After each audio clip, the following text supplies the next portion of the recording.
So today I want to give you my top tips for a long, happy, successful marriage.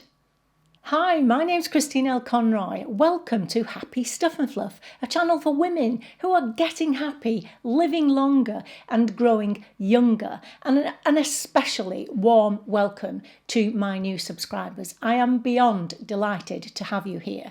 And just before I start the video, I would like to say if you are new here, I've left a video down in the description portion that I'd like you to watch first, because that tells you really in one video what we're all about on Happy Stuff and Fluff.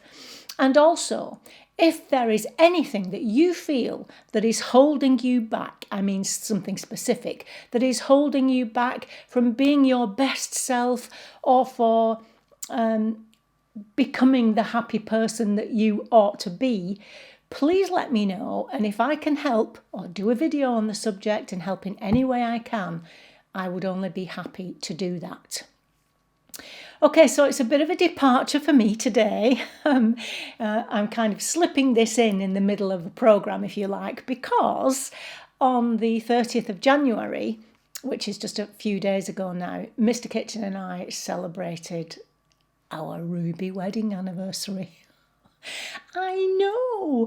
Don't you think this always happened to your friend's grandma when they had a 40th wedding anniversary?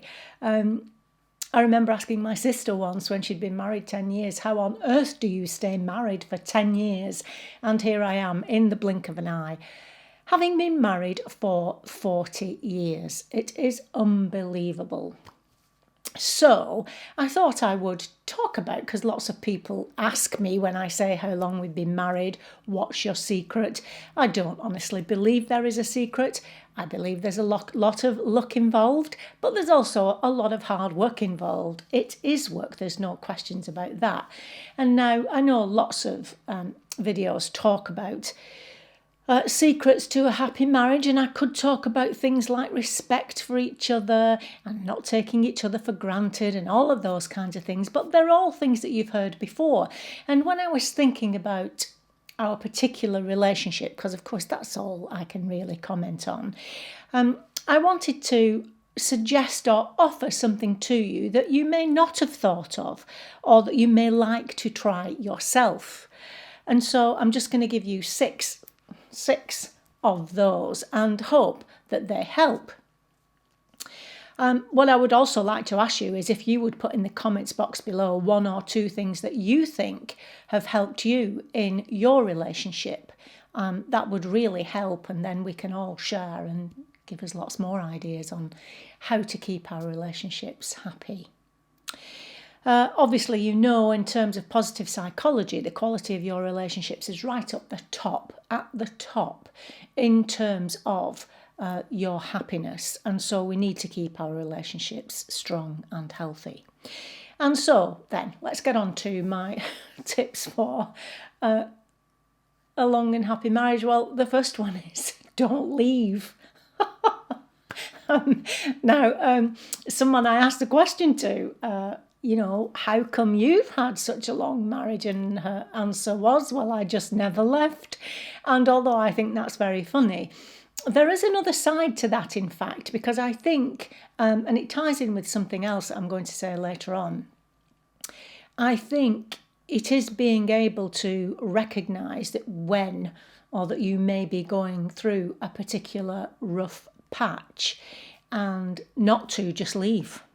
It's easy to do that. It might be easy to do that, just to get up and leave. And I think it is about being able to say to yourself, this is a rough patch we're going through. We will come through it. So whereas I kind of threw that in, just don't leave, as a little bit of a humorous tip, I think there is something to it.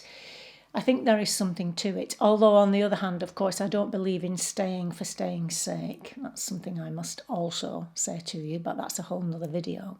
The second one, and possibly for me, the most important, these are not in any order, but this for me is essential, and that is having a very strong sense of humour. And a strong sense of playfulness too, or keeping that sense of playfulness. Now, I know when you've been married 40 years, you've had some knocks in life and you've been battered about a bit. And that's why sometimes it takes effort to maintain that sense of playfulness and sense of humour. But I think if you're losing that, then maybe you need to concentrate on bringing that back. Humour is one of my strengths. It's not one of my top 5 strengths, incidentally, but I think having a similar sense of humour and being able to laugh even in the darkest of times. If you've read my book, I don't have it here, Stitch Your Own Silver Linings, I talk about sense of humour and strengths in that book. But I think being able to laugh, as I say, and even dark humour has been a saviour for Mr. Kitchen and I. Incidentally, if you knew, Mr. Kitchen is my husband, titled such because the family business is kitchens, and so he's Mr. Kitchen. Okay, the third one is something that I heard a long time ago from the late, great Wayne Dyer. I love Wayne Dyer. He was one of the first personal development people that I started to read. And he said, you don't always have to be right. Sometimes just be kind. And I think that's stunning. If you can live by that, it certainly will help with your relationships. Now, it comes more easily, this, almost second nature to Mr. Kitchen, because he's a kind person. And there's no question about the fact that because he is that way, that has helped us. And I've learned from him in that sense, so that when you're having an argument or heated words or whatever you want to call it, debates, it isn't important that you are right all the time. Sometimes you can be kind. Now, I remember talking about this to a group of students. They were young, and one of them said, oh, absolutely not, because if you keep doing that, then you're going to get walked all over. I think when you've been married for a certain length of time, you know where you are as far as that's concerned. I don't suggest that anybody be a doormat, but I think to remember that sometimes just be kind. It doesn't matter whether you're right or wrong all the time, is something to listen to. And I love that from Wayne Dyer. So is that number 4? Are we up to number 4? Number 4 is checking in on the page. I call it the page. So Mr. Kitchen and I, every now and then, when we've been allowed to, we've slipped, obviously, over the last few years. We've had to adapt it a little bit. But we go away for the weekend and check in and do nothing else but talk about whether or not we are still on the same page in terms of where we want to go, what we want the future to look like, what are our goals still the same, our personal goals and our goals collectively for the marriage. I always talk about there's 3 parts to the marriage. There's Mr. Kitchen, there's me, and there's the marriage itself. And it's the effort that both of you are putting into the marriage that keeps it going. And I think we have our own personal goals, but we also have together goals. And it's making sure in the busyness of life that we're still going the same way and still on the same page. So that's a nice one to think about. Just going away and devoting that time and attention to each other's goals and aspirations that you have and things that you want to do, and come up with new ones or change existing ones. And it's always great to have a good weekend away anyway, isn't it? Number five is mindset matters, and this ties into number 1 where I said just don't leave. Mindset matters, and by that I mean I'm talking about a growth mindset. I have done a video on growth mindsets before. I'll leave a link. In fact, I've been asked to do one again because these videos that are 5-10 minutes long, it's very difficult to go into big subjects, but I will be doing an update on growth mindset, but I will leave the video here if you want to check that out about what growth mindset actually is. But really, in terms of flourishing and and increasing happiness, then a belief in growth and change, and a belief that you can grow and that you can change, is important, as I say, in general, in terms of flourishing. But for a relationship, I think if you both have that growth mindset, that you're not going to stay exactly the same, and you are both going to change, then it's being aware of that and being flexible enough to allow each other to do that within the marriage. And number six is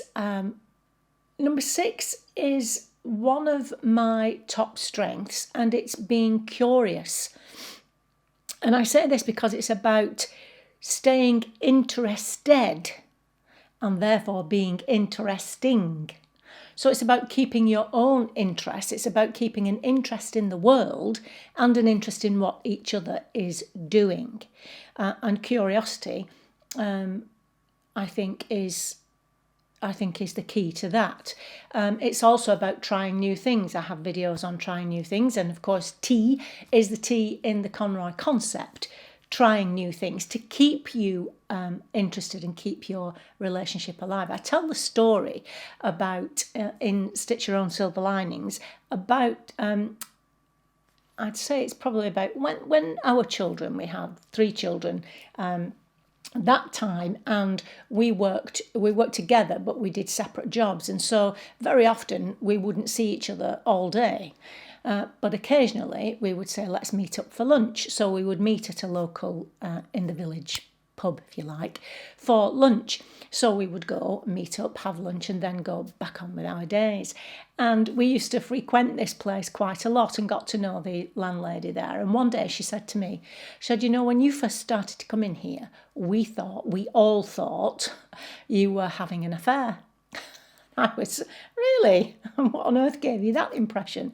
And she said, because you both arrive in separate cars and you spend all lunchtime talking and laughing. Sad indictment on marriage. And so I thought that because of that, we were actually having an affair.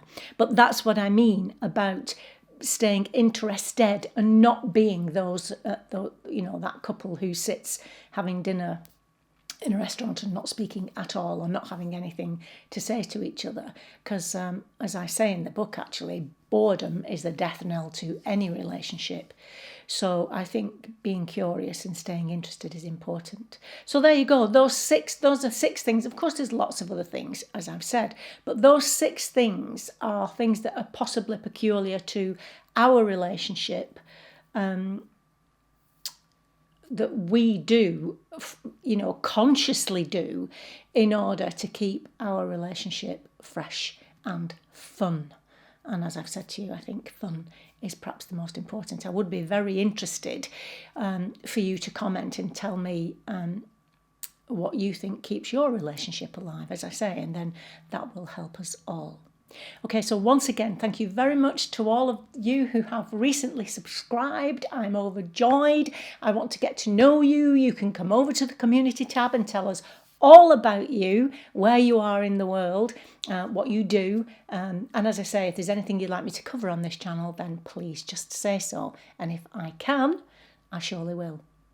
I'll see you next time. Until then, remember that on the Happy Stuff and Fluff, we're getting happy, living longer and growing younger. I'll see you next time. Bye-bye.